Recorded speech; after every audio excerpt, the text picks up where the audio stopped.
OBC बहुजन पार्टीच्या वतीने याआधी 2 याद्या ज्या आहेत त्या आम्ही जाहीर केलेल्या आहेत. आज आम्ही आमची तिसरी यादी जी आहे ती आम्ही आज प्रदर्शित करत आहोत. आणि ही लोकसभा जी आहे ही लोकसभा अतिशय ताकदीनं आमच्या पक्षाचे ओबीसी बहुजन पार्टीचे नेते मंडळी कार्यकर्ते अतिशय ताकदीनं लढवणार आहोत. आजच्या पेसमध्ये आम्ही बीड लोकसभा जी आहे ही बीड लोकसभा मराठवाड्यातील अतिशय महत्त्वाची ही लोकसभा जी आहे आणि त्या ठिकाणी ओबीसी आणि मराठा जो आहे असा प्रचंड मोठा वाद त्या ठिकाणी पेटला होता. आणि त्या ठिकाणी ज्या उमेदवारी आता त्या डिक्लेअर झालेल्या आहेत त्या ठिकाणी पंकजा मुंडेंची उमेदवारी जाहीर झालेली आहे, सोनवणेंची उमेदवारी जाहीर झालेली आहे महाविकास आघाडीकडून, आणि महायुतीकडून पंकजाची उमेदवारी जाहीर झालेली आहे. पंकजाच्या उमेदवारीला आपण पाहिलं की गावागावामध्ये फार मोठा विरोध जो आहे होताना दिसत आहे. मराठा समाजाचे कार्यकर्ते सुद्धा त्यांना फिरण्यासाठी सुद्धा त्यांना मज्जाव घालत आहेत, गावातून हे करत आहेत. आणि त्यामुळं हा जो मतदारसंघ आहे लोकसभा मतदारसंघ जो आहे तो आम्ही त्या ठिकाणी ताकदीनं लढण्यासाठी आम्ही आमचे नेते प्राध्यापक टी.पी. मुंडे सर यांना आम्ही विनंती केली होती की आपण आता त्या ठिकाणी उतरायला पाहिजे, कारण टी.पी. मुंडे जर उतरले तर मग मात्र त्यांना अडवण्याची तिथं ही जी आहे ताकद जी आहे ती कुणाची नाही आहे. म्हणून आम्ही टी.पी. मुंडे सरांना सांगत होतो की तुम्ही ती निवडणूक लढवा. पण मुंडे सर आम्हाला बाकीच्या महाराष्ट्रामध्ये प्रचारामध्ये आवश्यक असल्यामुळे मुंडे सरांनी त्या ठिकाणी यशवंत अण्णा गायके या एक तरुण तडफदार असा धनगर समाजाचा एक कार्यकर्ता, चळवळीतला कार्यकर्ता जो आहे त्याची उमेदवारी टी.पी. मुंडे सरांनी काल आमच्या कोर कमिटीच्या बैठकीमध्ये काल फायनल केलेली आहे. आणि त्यामुळं मुंडे सरांच्या पाठिंब्यानं त्या ठिकाणी ही जी निवडणूक जी आहे बीडची लोकसभा जी आहे ती ताकदीनं जी आहे त्या ठिकाणी लढवण्यात येणार आहे. आणि मला वाटत नाही की ह्या उमेदवाराला अडवण्याचा प्रकार जो आहे तो होईल असं आम्हाला वाटत नाही. लोकशाहीच्या पद्धतीनं त्या ठिकाणी निवडणूक लढली जावी ही आमची भूमिका आहे. पण जर जिसकी लाठी उसकी भैंस असं जर होणार असेल तर त्या ठिकाणी ते योग्य नाही. आणि त्या ठिकाणी लोकशाहीचा गळाघोट करण्याचा कार्यक्रम जो यापूर्वी झालेला आहे या निवडणुकीत ही निवडणूक तरी पारदर्शी झाली पाहिजे अशी मी प्रशासनाला या ठिकाणी मी विनंती करत आहे. या ठिकाणी दुसरी उमेदवारी जी आहे ते जालना डॉक्टर तानाजी भोजने हे एमडी डॉक्टर आहेत, उच्च विद्या विभूषित आहेत आणि त्यांचे हॉस्पिटल्स आहेत. हॉस्पिटलच्या माध्यमातून त्यांनी मोठा जनसंपर्क त्या ठिकाणी आहे. आणि त्या ठिकाणी कुटुंबामध्ये सुद्धा 5 ते 6 MBBS डॉक्टर त्यांच्या घरातच आहेत. त्यामुळे आणि गरिबांसाठी मोफत औषधोपचाराचा अनेक वर्ष त्यांचा कार्यक्रम त्यांनी राबवलेला आहे. त्यामुळे त्यांचा दांडगा जनसंपर्क त्या ठिकाणी आहे. त्यामुळे जालन्यामध्ये रावसाहेब दानवे यांच्याविरुद्ध आमचा ओबीसी बहुजन पक्षातर्फे या तरुण अशा डॉक्टरची आम्ही उमेदवारी जी आहे ती आम्ही जाहीर करत आहोत.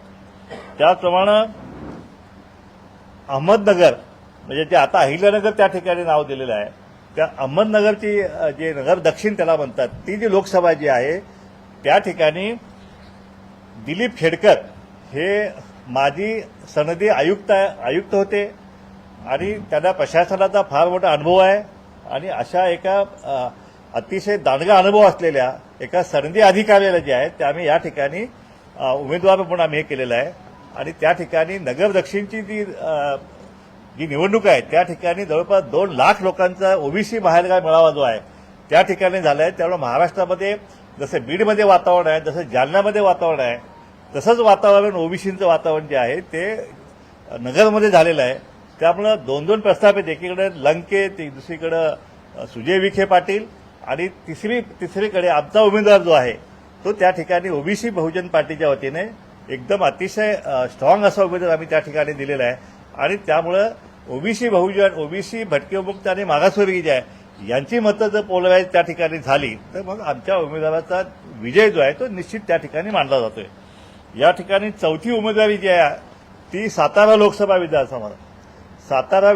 लोकसभा मतदारसंघात अजून प्रस्तावित पक्षाचे उमेदवारी जाहीर होईना झालेले आहेत. त्यामुळे आज आम्ही जे आहे आम्ही आमचा उमेदवार जो आहे त्या ठिकाणी सुरेश कोरडे यांची उमेदवारी जी आहे ती आज आम्ही या ठिकाणी जाहीर केलं. त्यांचा बँकिंग क्षेत्रामध्ये फार मोठा अनुभव आहे. जवळपास 12-13 शाखा त्या ठिकाणी आहेत. अनेक वर्षापासून त्या जिल्ह्यामध्ये बँकिंगच्या व्यवसायातून ते समाजकार्य करत आहेत.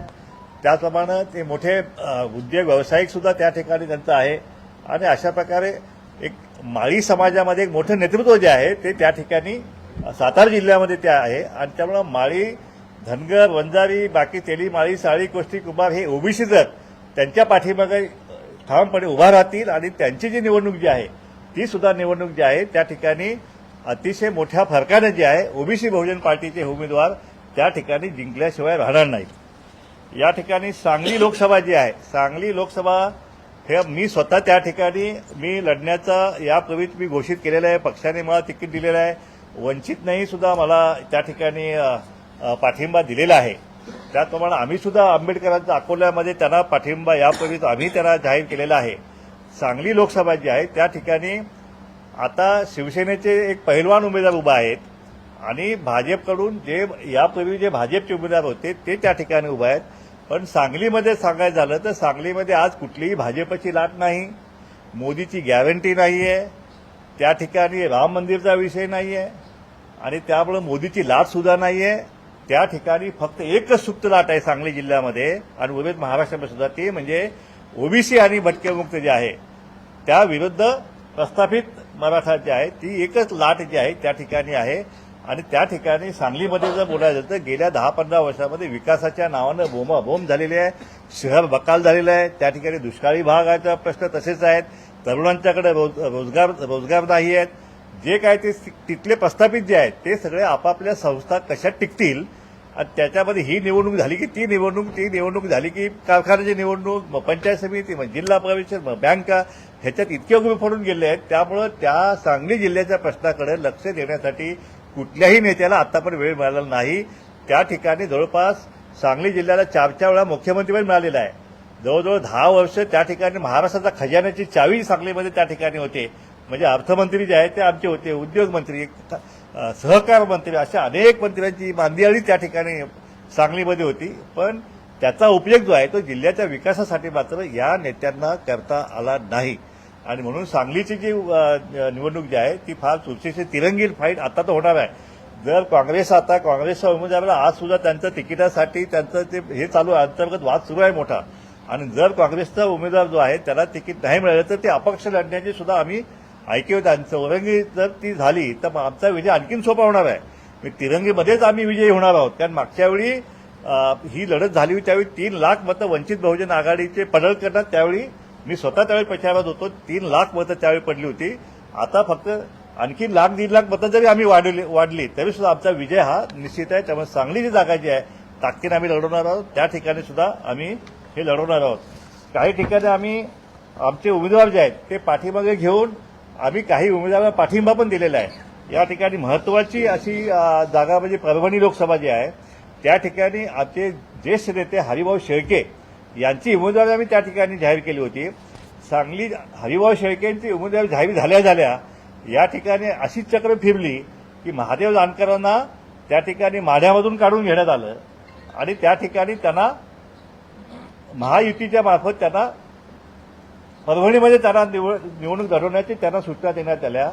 2 दिवसापूर्वी पवारांच्या काममध्ये असलेले जानकर लगेच फडणवीसांच्या मिठीत दिसले, त्यानंतर अजित पवारांच्या ह्याच्यात ते दिसले, ते त्या कळपामध्ये दिसले आणि त्या ठिकाणी मग त्या उमेदवारी आल्यानंतर जानकरांचा मला फोन आला की आपला बहुजन आणि ओबीसीच्या वतीनं मी ही निवडणूक लढवतो आणि आपण कृपया त्यांची उमेदवारी मागे घेण्यात यावी आणि ओबीसीच्या मताची विभागणी होऊ नये या एका उद्देशाने जे आहे ते आम्ही या ठिकाणी परभणीची उमेदवारी हरिभाऊ शेळकेंची आम्ही मागे घेतलेली आहे आणि महादेव जानकरांना त्यांचा पक्ष म्हणून नव्हे तर एक व्यक्ती म्हणून, एक ओबीसीचा एक कार्यकर्ता म्हणून त्या ठिकाणी आम्ही त्यांना पाठिंबा देण्याची भूमिका आम्ही घेतलेली आहे।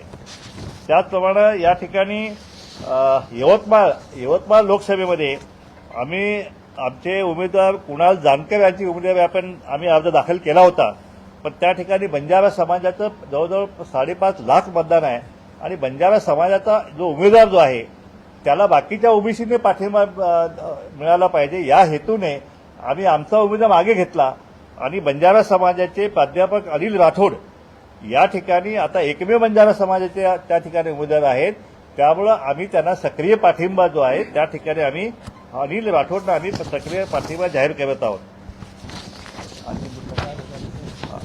या ठिकाणी आज अनेक ठिकाणी या काही फॉर्म परत घेण्याचे, काही आज शेवटची तारीख होती. चिन्हांचं हे जे आहे, आम्ही सुद्धा चिन्हांची मागणी केलेली आहे आमच्या उमेदवारांनी. आता जे काय ही जी लढत आहे, ही लढत ही आता स्पष्टपणे काही ठिकाणी तिरंगी होणार आहे, काही ठिकाणी चौरंगी होणार आहे. आणि जितक्या जास्त लढती असतील तिथं आमच्या पक्षाचे उमेदवार जे आहेत ते मोठ्या फरकाने निवडून येणार आहेत. आमच्या उमेदवारांची धनपेटी मोकळी आहे, पण आमच्या उमेदवारांची मतपेटी जी आहे ती मात्र आपल्याला भरलेली दिसेल. कारण 60% वोट बँक ही ओबीसीची आहे महाराष्ट्रामध्ये, भटक्यामुक्तांची आहे. आणि त्याला जर मागासवर्गीय आणि मुस्लिमांचा जर पाठिंबा आम्हाला मिळाला, तो आम्ही मागितलेला आहे. कारण मुस्लिम समाजामध्ये सुद्धा जवळजवळ 60% जे आहे ते ओबीसी आहेत. आणि म्हणून त्यांचा जर आम्हाला पाठिंबा त्या ठिकाणी मिळाला तर या महाराष्ट्रामध्ये राजकीय क्रांती जी आहे ती आपल्याला झालेली पाहायला मिळेल. आम्ही वंचितच्या उमेदवारांचं काही ठिकाणी आम्ही पाठिंबा दिलेला आहे, काही ठिकाणी त्यांचा आम्हाला मिळालेला आहे. आता एकंदरीत जी खरं चित्र जे आहे ते आपल्याला उद्या परवापर्यंत एकदम स्पष्टपणे चित्र आपल्याला स्पष्ट होईल. एक निश्चित आहे की आम्ही ही निवडणूक जी आहे ती फार गांभीर्यानं आमचे उमेदवार, बारामतीतला उमेदवार जर आपण पाहिला असेल तर 25,000चा मेळावा घेऊन त्यांनी प्रचाराचा नारळ त्या ठिकाणी फोडलेला आहे. माळी समाजाचे आमचे भागवत जे आहेत त्या ठिकाणी 2 ननंद भाऊजाई त्यांच्या लढाईमध्ये हे आमचे 2 प्रस्थापितांच्या विरुद्ध एक विस्थापित त्या ठिकाणी लढाई देत आहेत. आणि त्या ठिकाणी ज्या ठिकाणी ज्या मतदारसंघात जात आहेत त्या ठिकाणी ओबीसीचे भावी जी लढत होणार आहे आता विधानसभेची, त्या ठिकाणी अनेक उमेदवार जे आहेत ते त्या ठिकाणी निवडणूक लढवण्यासाठी आमच्या पक्षातर्फे इच्छुक उमेदवारांची आता लाईन लागलेली आहे. अजून सुद्धा आमची एवढी मोठी वेटिंग लिस्ट आहे. माढा लोकसभा मतदारसंघ आहे, माढा लोकसभा मतदारसंघामध्ये आमच्याकडे 3-3, 4-4 उमेदवार वेटिंग लिस्टमध्ये आहेत. पण अजून महाविकास आघाडीचा जोपर्यंत उमेदवार तिथं जाहीर होत नाहीये तोपर्यंत आम्ही आमचा उमेदवार जाहीर करू नये अशी आमची भूमिका झालेली आहे. त्या ठिकाणी आमच्याकडे 4 उमेदवार आलेले आहेत. एक तर प्राध्यापक लक्ष्मण हाके जे आहेत ते आमच्या पक्षाकडून निवडणूक लढवण्यासाठी इच्छुक आहेत, ओबीसीचे कार्यकर्ते आहेत. त्या ठिकाणी बाळासाहेब कर्नवळ नावाचे एका साखर कारखान्याचे चेअरमन आहेत, ते सुद्धा त्या ठिकाणी निवडणूक लढवण्यास इच्छुक आहेत. त्याचप्रमाणे उत्तम खांडेकर नावाचे एक आमचे कार्यकर्ते आहेत, धनगर समाजाचे आहेत, त्यांचाही संपर्क दांडगा आहे, ते इच्छुक आहेत. त्याचप्रमाणे काशीनाथ देवकाते हे माजी रिटायर्ड सनदी अधिकारी आहेत, त्यांच्या घरामध्ये त्यांची मुलं कमिशनरच्या लेवलचे आहेत, त्यामुळे त्यांचाही मोठा दांडगा त्यांचा संपर्क आहे. अशा प्रकारे जवळपास 4 उमेदवार जे आहे आमचे माढा लोकसभा मतदारसंघामध्ये इच्छुक उमेदवार आहेत. माझ्या मते उद्यापर्यंत महाविकास आघाडीचा जर उमेदवार नक्की झाला तर मग मात्र आम्ही आमचा उमेदवार जो आहे तो परवाला माढ्याचा उमेदवारी जे आहे ते परवा नक्कीच आपल्यासमोर आम्ही त्यांचं नाव आम्ही घोषित करतो. धन्यवाद. काय विचारायचं आहे अभिषेक? सर, वंचित संदर्भात तुम्ही घोषणा कधीपर्यंत करणार आहात? एकूणच युतीची चर्चा सुरू होती, मात्र तुम्ही म्हणताय काही ठिकाणी पाठिंबा आणि काही ठिकाणी त्यांनी तुम्हाला पाठिंबा दिला आहे आणि तुम्ही काही ठिकाणी त्यांना पाठिंबा दिला. मात्र युती जी सुरू होती त्या संदर्भात काही चर्चा अजूनपर्यंत दिसत नाहीये. त्या संदर्भात काय? हे पण असं आहे की ही निवडणूक जी आहे या निवडणुकीमध्ये सगळ्या आरक्षणवाद्यांनी एकत्रितपणे येऊन ही निवडणूक लढली पाहिजे या उद्देशातून आम्ही आणि वंचितचे नेते प्रकाश आंबेडकर यांच्या महाएल्गार मेळावे झाले ओबीसीचे, त्यामध्ये लाखांचे मेळावे झाले. आणि त्या ठिकाणी आम्ही यापूर्वी भूमिका स्पष्ट केलेली आहे. आंबेडकर साहेबांनी स्पष्ट केलेली आहे, आम्ही स्पष्ट केलेली आहे की या निवडणुकीमध्ये आरक्षणवादालाच मतदान केलं गेलं पाहिजे अशी भूमिका घेतलेली आहे. आणि त्या अनुषंगाने आमच्या जवळपास 3 बैठका झाल्या, उमेदवारीविषयी सुद्धा आमची चर्चा झाल्या. पण मध्येच जरांगेंचा विषय आल्यामुळं, कारण आपल्याला माहिती आहे की प्रकाश आंबेडकर हे जरांगेला भेटायला गेले, त्यांनी त्यांच्यावर युतीचा प्रस्ताव ठेवला गेला आणि तो प्रस्ताव ठेवल्यामुळं ओबीसीमध्ये जे आहे फार नाराजी निर्माण झाली आणि त्यामुळे आम्हाला आमची भूमिका स्पष्ट करावी लागली. जर जरांगेशी जर युती होणार असेल वंचित आघाडीची तर मात्र त्या आघाडीमध्ये त्या युतीमध्ये आमचा ओबीसींचा पक्ष जो आहे तो त्या ठिकाणी त्या युतीमध्ये नसेल अशी भूमिका आम्ही घेतली होती. पण त्यानंतर जरांगेंनी त्यांचा युतीचा प्रस्ताव जो आहे तो नाकारल्यामुळं आता परत युती होण्याचा परत एक मार्ग आमचा मोकळा झालेला आहे. आम्ही आंबेडकरांच्या संपर्कात आहोत. आता हे फॉर्म भरणे हे ते सगळे ह्याच्यामध्ये आम्हीही बिझी होतो, तेही बिझी होते. आता बसून जे आहे आम्ही एकत्रितपणे मार्ग काढण्याचा आमचा नक्कीच प्रयत्न राहील. आम्हाला अजून अपेक्षा आहे की आणि आम्हाला नाही तर अख्ख्या म्हणजे सगळ्या ओबीसी भटकेविमुक्त आणि दलित समाजाला सुद्धा अपेक्षा आहे की वंचित आघाडी आणि ओबीसीचा हा जो पक्ष आहे ओबीसी बहुजन पार्टी यांची युती व्हावी अशी सगळ्यांची इच्छा आहे आणि त्यानुसार ही जर युती झाली आमची तर मात्र या महाराष्ट्रामध्ये फार मोठी राजकीय क्रांती जी आहे ती आपल्याला झालेली पाहायला मिळेल. आम्ही अजूनही अपेक्षित आहोत की अजूनही आमची बैठक होऊन ही युती जी आहे आमची जाहीर होईल. सर एमआयएम संदर्भात देखील तुमची चर्चा सुरू होती. अंतिम काय निष्कर्ष निघाला आहे? कुठपर्यंत तुमची चर्चा आहे? एमआयएमचे इम्तियाज जलील यांनी आमचे नेते प्राध्यापक टी.पी. मुंडे सर यांच्याशी त्यांची एक चर्चा झालेली आहे. त्यानंतर जे आहे तर आमची ह्या उमेदवारीची गडबड असल्यामुळे पुढे चर्चा झाली नाही. त्यांनी 6-7 उमेदवार काहीतरी त्याने द्यायचं नक्की केलंय पण त्याविषयी आमच्या कोर कमिटीमध्ये अजून चर्चा झालेली नाही. दुसरं एक आमच्याकडे हे आली की शेतकरी नेते राजू शेट्टी यांचाही यांनी आमच्याशी संपर्क केलेला आहे की त्यांनी आम्ही त्यांना पाठिंबा द्यावा अशी त्यांची अपेक्षा आहे. हातकणंगले मतदारसंघामध्ये ओबीसी बहुजन पक्षाने राजू शेट्टींना पाठिंबा द्यावा अशा प्रकारचा प्रस्ताव राजू शेट्टींच्याकडे आलेला आहे आणि त्यामध्ये राजू शेट्टींचा जो पक्ष आहे त्यांचे जे कार्यकर्ते आहेत ते कार्यकर्ते जे सांगलीमध्ये ते मला पाठिंबा देतील किंवा आणखीन समजा माढ्यामध्ये आमचा उमेदवार असेल तर माढ्यामध्ये शेतकरी संघटनेचे कार्यकर्ते जे आहेत ते आम्हाला पाठिंबा देतील अशा प्रकारचा प्रस्ताव जो आहे तो प्रस्ताव त्यांच्याकडून आमच्याकडे आलेला आहे. उद्या जास्तीत जास्त परवापर्यंत जे आहे ते आम्ही भेटून जे आहे त्या ठिकाणी एकत्रित मार्ग जर काढता आला तर तो काढण्याचा प्रयत्न आमच्याकडून निश्चित राहील. त्याविषयीची घोषणा म्हणजे राजू शेट्टींशी आमची युती जी आहे ती युतीची घोषणा आम्ही बुधवारी आम्ही करू.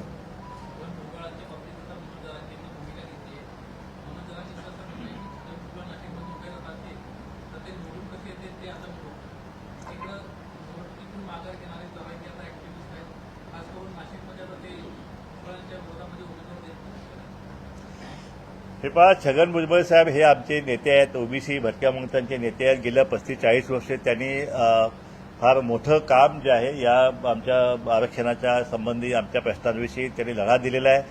त्यामुळे ते कुठल्या पक्षात आहेत याचा आमचं काही देणं घेणं नाही. जर त्यांच्या महायुतीकडून जर त्यांना उमेदवारी देण्यात आली तर त्या ठिकाणी संपूर्ण ओबीसी तेली माळी साळी कोष्टी कुमार धनगर ओढार सगळे त्यांच्या पाठीमागे ठामपणे उभा राहणार आणि संख्येचं गणित जर बघितलं त्या ठिकाणी तर मराठा समाजाची संख्या ही फक्त 15% आहे त्या ठिकाणी आणि ओबीसी 60% त्या ठिकाणी आहे.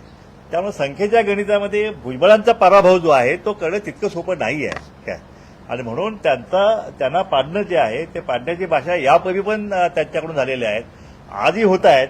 पण आम्ही याच्यापूर्वीच त्यांना उत्तर दिलेलं आहे जर तुम्ही एक भुजबळ पाडाल तर आम्ही 160 पाडू ही आमचं ब्रीदवाक्यच आम्ही केलेलं आहे. त्यामुळे भुजबळांना पाडायच्या नाद करू नये अशी आमची विनंती आहे. कारण हा संघर्ष जो आहे तो आता थांबवायला पाहिजे आणि हा संघर्ष आता थांबेल अशी आम्ही अपेक्षा करतो. जर तशीच वेळ आली तर आता आम्ही सगळे जे आहेत आम्ही त्याच्या नाशिकमध्ये आम्ही स्वतः प्रचारात आम्ही उतरल्याशिवाय राहणार नाही.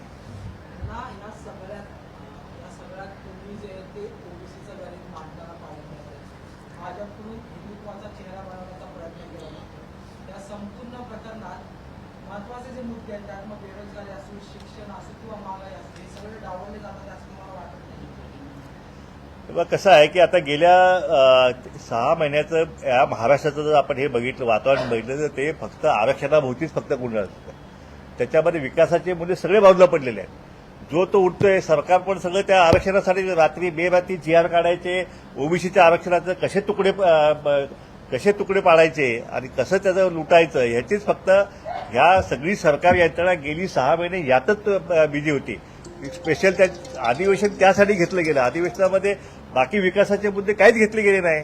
म्हणजे गेल्या 6 महिन्याचं ह्या महाराष्ट्राचं जे सरकार जे आहे ते फक्त आरक्षण एका मुद्द्यावरच त्या ठिकाणी झालेलं आहे. विकासाच्या मुद्द्यावरती काही चर्चा झाली नाही. विकासाच्या नावानं बोंबाबोंब या गेल्या 6 महिन्यामध्ये या राज्यामध्ये झालेला आहे आणि म्हणून आमचा मुद्दा हेच आहे की आमची आता आरक्षण वाचवण्याची लढाई आहे. आम्ही डिफेन्स मोडमध्ये आहे. हे आमचं आरक्षण जे आहे ते आता सरकारने GR काढून हे आमचं आरक्षण आता कुणब्यांचे दाखले 57 लाख कुणब्यांचे दाखले घेऊन ते आमचे दिवसा ढवळ्याच्यावर डल्ला मारलेला आहे. पण ते आता वाचवायचं असेल तर आम्हाला आमच्या आरक्षणाची लढाई जी आता मतपेटीतून आम्हाला आता लढावी लागत आहे आणि मतपेटीतून लढाई करून ही सत्ता जी महाराष्ट्राची जी आहे ती आम्हाला सत्ता घेऊन त्या सत्तेच्या माध्यमातून पुन्हा आमचं आरक्षण जे आहे ते वाचवण्याचा आमचा नक्कीच प्रयत्न आहे आणि त्या प्रयत्नाला आम्हाला नक्कीच यश येईल.